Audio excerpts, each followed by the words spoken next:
मेरी दादी इंदिरा गांधी जी यहाँ आया करती थी। मुझे अभी चन्नीताला जी बता रहे थे कि हमेशा जब जब चुनाव का प्रचार शुरू होता था, हमेशा यहीं से वो प्रचार को शुरू करती थी।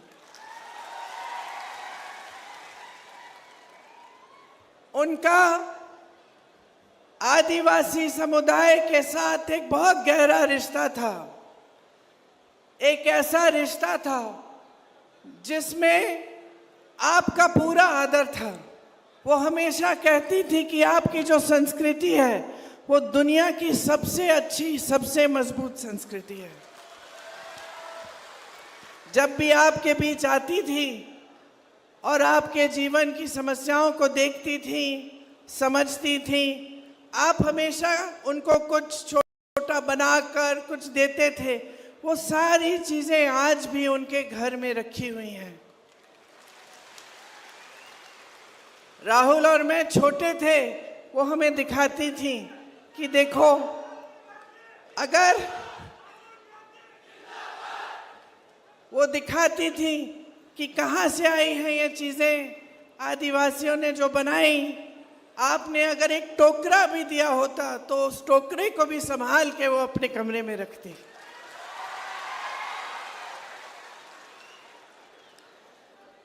उनसे मेरी माताजी सोनिया जी ने भी आपका आदर करना, आपकी संस्कृति का आदर करना सीखा। इंदिरा जी ने आपको जल, जंगल और जमीन पर अधिकार दिया। संविधान को हमेशा मजबूत रखा, हमेशा अपने आपके अधिकारों के लिए लड़ी। जहां जहां आपको जरूरत थी वहां वहां वो आपके बीच आई और आपके जो अधिकार हैं, आपकी जो समस्याएं हैं, उनको सुलझाने के लिए काम किया, आपके अधिकारों को मजबूत करने का काम किया। सोनिया जी, जैसे मैंने कहा, ने भी उनसे सीखा। कांग्रेस के समय में SC ST सब प्लान बना।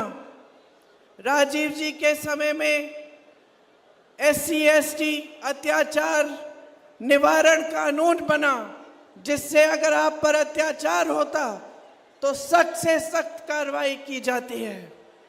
पेशा कानून भी कांग्रेस ने बनाया और मेरे पिताजी ने जो पंचायती राज का कानून लागू किया, इससे आपके अधिकार और भी मजबूत बने। बाद में सोनिया जी ने मनमोहन सिंह जी के साथ फॉरेस्ट राइट एक्ट बनाया, जिससे आपको जंगलों पर अपना पुराना अधिकार मिला। और यहीं से नंदुरबार से मनरेगा का कार्यक्रम शुरू हुआ, जिससे आपका रोजगार गांव में 100 दिन का रोजगार गारंटी होता था।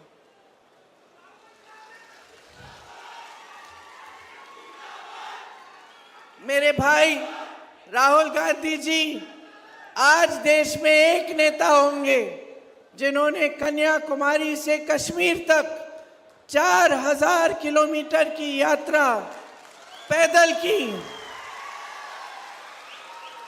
ये यात्रा आपकी ज़रूरतों को समझने के लिए थी। ये यात्रा आपके बीच आनी थी।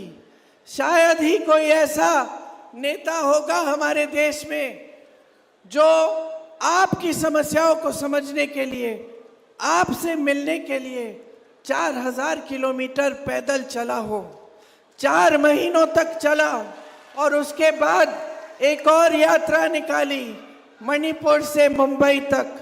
कुल 8000 किलोमीटर आपके बीच आने के लिए, आपसे मिलने के लिए, आपके दुखों को समझने के लिए, आपकी कठिनाइयों को समझने के लिए।